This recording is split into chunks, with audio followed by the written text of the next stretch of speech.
All right, today I'm going to give you a quick tour of the FluxPrompt Editor. Let's start at the top left corner where you see your avatar and your name. If you click on that, you can change your theme from dark to light. I personally like light better, so I'm going to keep it. And then, of course, you can log out.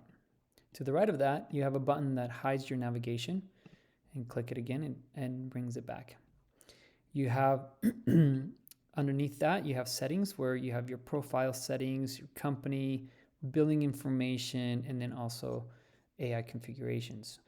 To explain AI configuration, when you drag out a generator, text generator, it runs off of a specific AI model or system and model.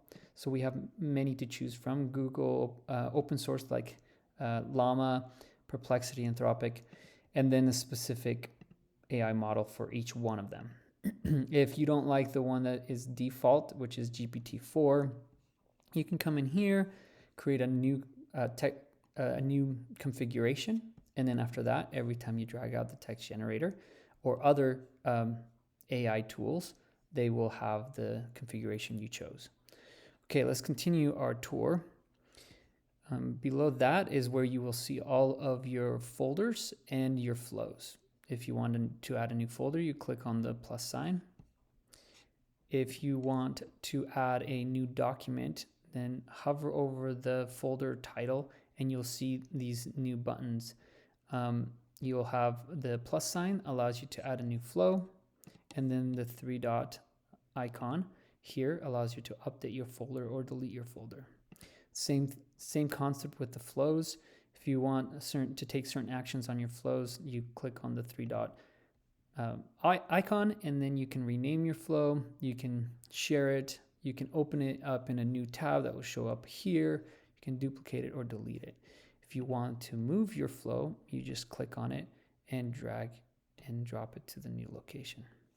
Okay, moving on. Bottom here, the plus sign allows you to zoom in, and the minus sign allows you to zoom out. You can also do that with your mouse. If you click on this icon here, it basically fits your entire flow into view. Then you can kind of see the nodes and the connections a little bit better.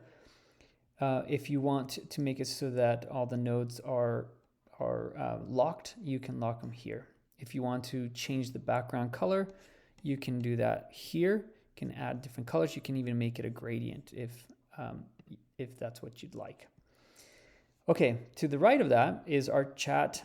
Now, this is a really handy tool as you're creating flows. You might have questions about certain processes or different types of little things here and there that will allow you to write better prompts. Well, you can use our chatbot here. In a later video, I'll show you how to create your own chatbot. So then you can have, maybe you have a chatbot that's running on a very specific model. I created a chatbot just so that I can type in text and it'll translate it into Spanish automatically. And so there's lots of different ways that you can use these chatbots, and I will create a video for that at a later time.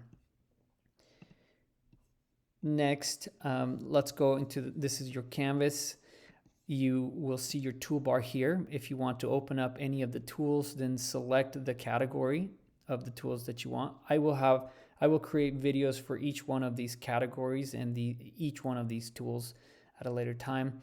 But for now, know that you can select these categories and then you can drag and drop those generators that way. If you want to close this, then just select it again and then it is closed.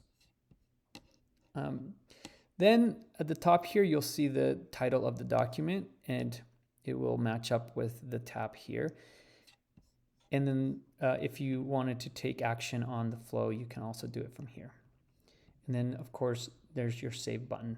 Now we are going to have autosave pretty soon, within a few days actually. So then this button will go away.